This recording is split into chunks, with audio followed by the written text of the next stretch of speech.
minasan. So right now I'm actually in Yagisaki Park. It is a beautiful park that has a lot of flowers, and I don't remember the name of it, but it's this flower and they're everywhere and in different colors. I actually thought that now would be the season for it, but actually the last time I went was actually the peak season to go and look at the flowers. But they're still beautiful even now. So they also have a lavender part, which is also really beautiful and it smells so good. There's also, of course, this beautiful view of Mount Fuji from one of the viewpoints, and I could just feel that Fuji-san would be clouded really soon, so I just quickly had to grab my camera and film Fuji first. And I was correct because no, it is cloudy and I can't see Fuji. I'm not in the park right now, I'm a little bit outside because I'm not comfortable yet to just speak to the camera for a long time when there's a bunch of people around. So yeah, that's just where I am at the moment. And to address the elephant in the room, or the title that I broke my toe, I did. So sadly I don't really have a cool story of me doing something badass and breaking my toe. It was just me running up the stairs real fast and then just jamming that toe right into the edge of the stairs. And here is a reenactment for you.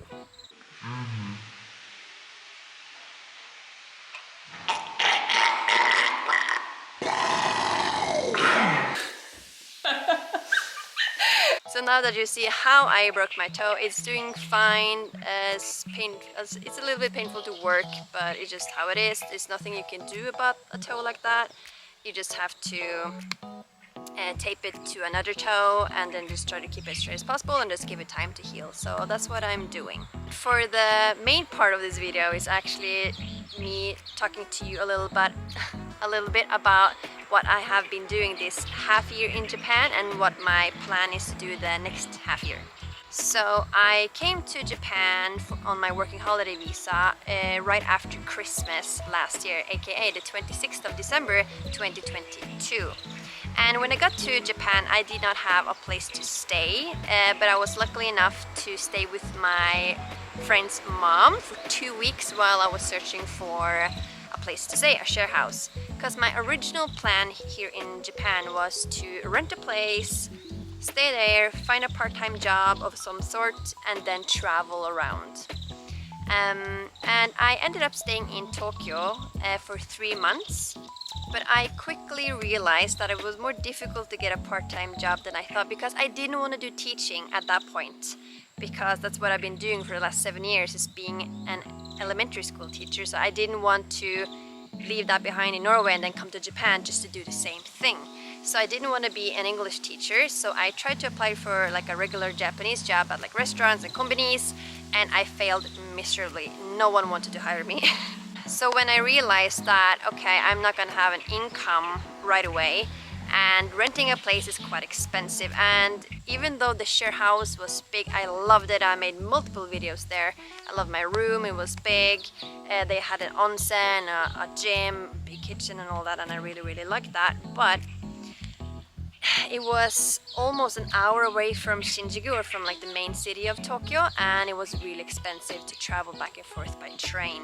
So it was actually my friend Katarina from Germany that lived on the same floor as me. We became friends really quickly, and we had a ton of fun together. We went hiking and whatnot, and she was actually the one that introduced me into this idea of doing work exchange, or it's called volunteering, or being a helper. But what you do is that you live at a place for free in exchange for work.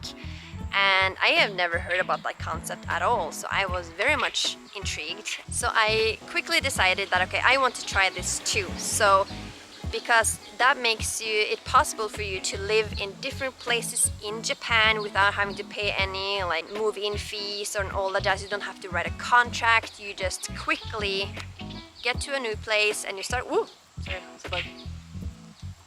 You quickly start to work, and then you live there, and then you can be there from 2 weeks to 2 months or half year. You decide, and then you can go on to the next place. And that's actually what I did. So I stayed 3 months in Tokyo, not doing much. I did go to a Japanese language school for a short time, but that school was not for me. So I made a whole video on that.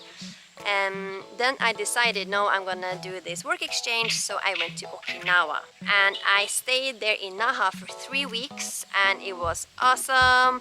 I had a lot of time to explore, I rented a car, I made friends. And then I decided to move again, and then I went to Beppu, which is famous for their onsens. And I love that place.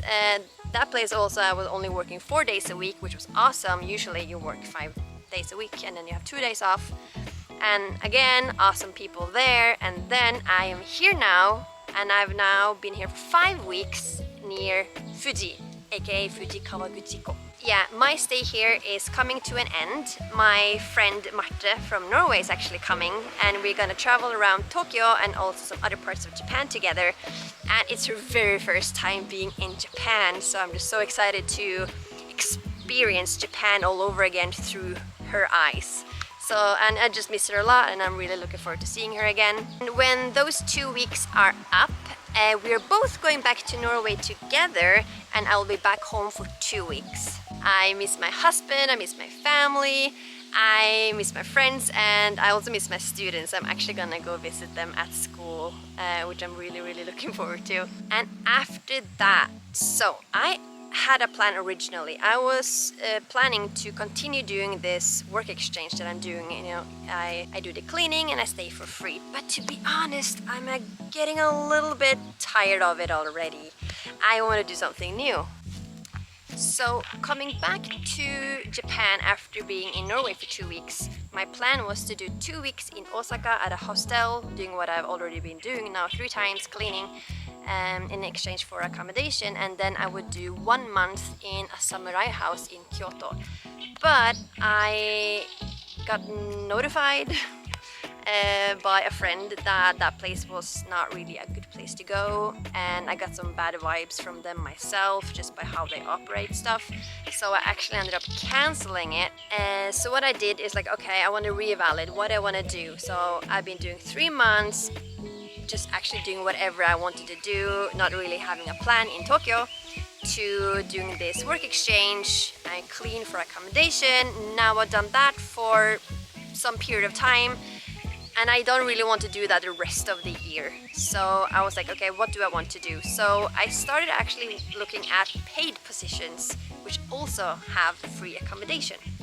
So I found 2 places. So the place I found in Shinjuku, they actually need help with multiple things. They need help in the garden, they need help maintaining the place, like the lodging that they offer guests, animal care and cooking food and taking care of guests. So I find that to be more appealing because I want to do something more like a job with people. As I said, like, I'm getting tired of cleaning because that's just like a one-man job, and I want to do something a little bit more meaningful. Even though cleaning is very important, I know, but I want to do something else. So I have applied for that one, waiting for a reply. The other paid position I looked at was actually between Shikoku and Kobe.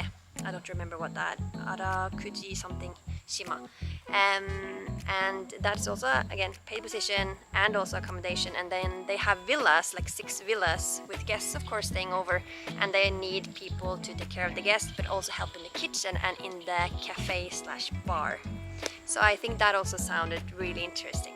So to summarize, I have been doing a lot of different things this 6 months, or now soon to be 7 months, in Japan, and I am looking forward to do something else. Hopefully, none of them have replied back yet to my application for the paid positions, but I really hope I get at least one of them. I applied for 2 months, so I hope that will be in my favor, that I can stay longer. Don't forget to like and subscribe and leave a comment down below, and I will see you in the next video.